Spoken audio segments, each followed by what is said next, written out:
Yan po. Yan po, what's up? Good morning for today. Panibago naman vlog na naman ngayon kasi yung panahon natin ngayon is hindi masyadong mainit kaya maglilinis tayo sa ating mga dragon fruit kasi wala tayong nagawa.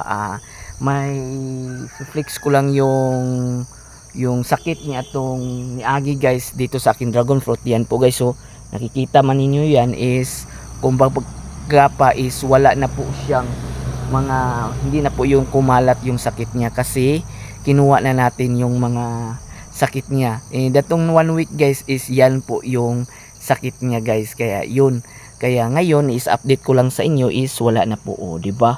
Wala na siyang wala na siyang yellow. Ganyan lang po sa pagtrim sa ating mga dragon fruit kapag merong mga sakit kasi dadapo talaga ang sakit kapag palaging umuulan guys. Kaya yun, samahan nyo ako sa aking pagbablog. Paki-like, paki-subscribe sa aking YouTube channel and please watch this video. Boom! Hi guys, what's up? Magandang umaga po sa atin. A great day today kasi pupunta tayo sa ating mga pananim ngayon. Ito yung bagong vlog natin ngayon for today kasi wala tayong magawa doon sa bahay at napag-isipan ko is pumunta ako doon sa aking pananim kasi napaka-hit po yung fruits natin ngayon kaya wala talaga ako makukuha ng mga frutas ngayon kaya pupunta tayo sa ating mga pananim at tignan yung ng update doon sa ating mga pananim. Kaya yun, samahan nyo ako sa aking pagbablog guys. This is farming dragon fruit kaya laban-laban lang talaga sa buhay. Kaya tsaga-tsaga and yun.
Ayan po guys, what's up? Magandang umaga sa atin guys. Ngayon is wala tayong magawa doon sa bahay kaya mag-clean muna tayo guys dito sa ating mga pananim.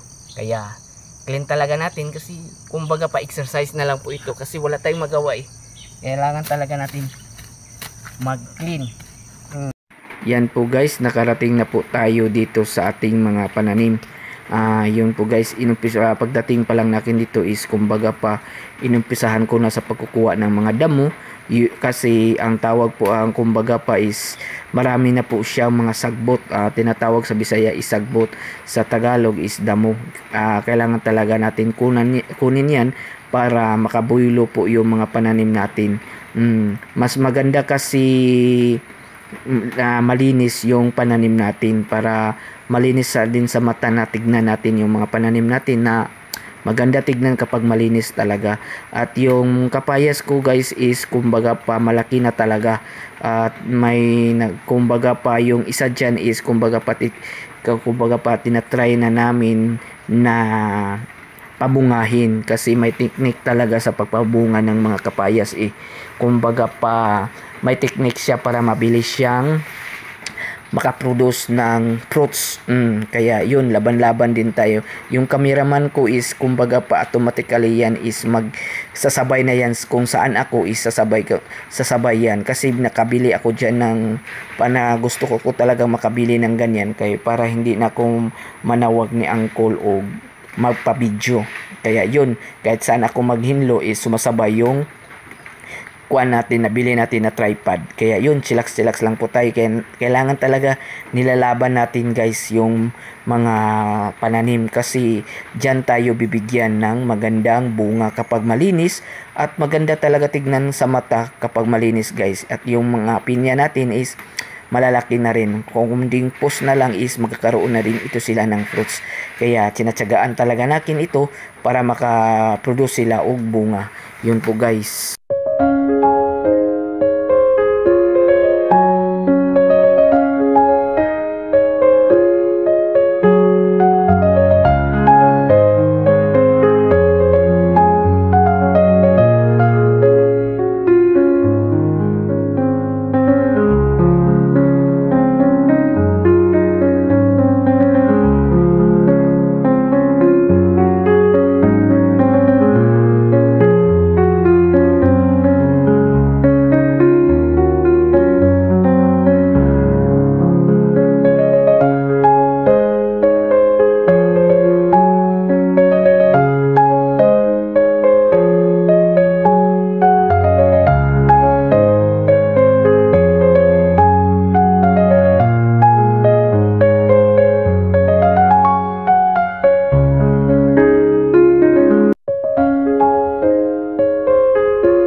Ayan po guys, pagkatapos ko doon sa taas at dito naman din, kumbaga pa kanang nililinis ko rin yung mga order natin ng mga dragon fruit kasi malapit na po ito kunin guys sa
yan po yung mga kapayas natin guys, lagpas na sa kanilang kuan.